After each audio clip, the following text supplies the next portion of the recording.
Hey everyone, Michael Verlaku here. When we talk about the housing market, it's easy to focus just on rates or prices. But what's often missed and what's really impacting everything right now are big economic events like tariffs and policy shifts in Washington. These aren't just headlines, they're directly affecting how much it costs to build a home, what your mortgage payment looks like, and how much leverage you have as a buyer or seller. This past week, June 2nd to 7th, was packed with these kinds of developments. We saw some significant movements, especially in inventory, but also new concerns about construction costs and how our mortgage system operates. So let's cut through the noise and talk about what really happened in the economy, and then, crucially, what it means for you and your housing plans. First, two big economic items from last week that are shaking things up. Tariff-induced cost pressures. Remember the talk about tariffs pushing up borrowing costs? Well, the Trump administration's tariffs, like that 25% on steel and aluminum, are now directly hitting construction material costs. We're talking low single-digit percentage increases, but on a whole house, that adds up. This directly raises home building expenses, making new homes more expensive to build and indirectly affecting overall affordability. GSE privatization talks. Here's something new on the radar. Discussions around privatizing Freddie Mac and Fannie Mae, those government-backed entities that are crucial to our mortgage market. If this happens too quickly, it could widen the spreads on mortgage-backed securities, which simply means it could increase your borrowing costs. It's adding a new layer of uncertainty. Now, how did these and other economic factors impact the housing and mortgage market on the ground? Inventory growth accelerated. We saw even more inventory than we expected. Existing home inventory jumped to 1.21 million units, up a huge 16% year over year. New home inventory hit a 17-year high at 117,000 unsold units. This is partly due to a loosening rate lock-in effect. As rates have fluctuated, more sellers feel comfortable listing their homes, knowing the penalty for moving isn't as high. This surge is a direct economic outcome of shifting affordability and seller behavior. Home price stagnation. Median home prices stabilized at $413,000. And we saw a 0.12% drop in March across major metros. This stagnation reflects how those tariff-driven cost pressures on new builds, combined with high existing inventory, are slowing overall price growth. Buyer-seller imbalance widened.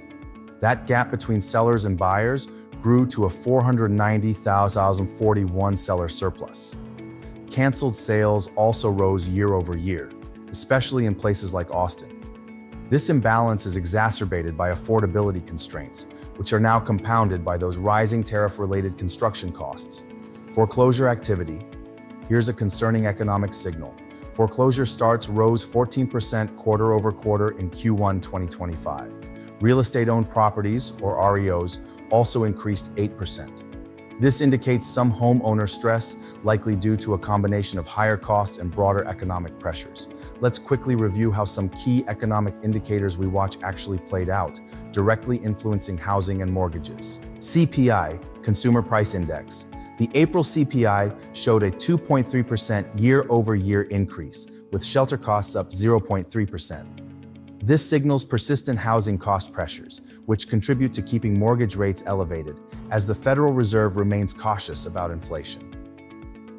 Housing starts. While specific June data isn't fully out, April's annualized 1.36 million units, driven by multifamily, shows mixed activity. Builder confidence remains low at 34 on the NAHB HMI. Tariff-driven cost increases are very likely deterring single-family starts, impacting future supply. NAHB Housing Market Index HMI.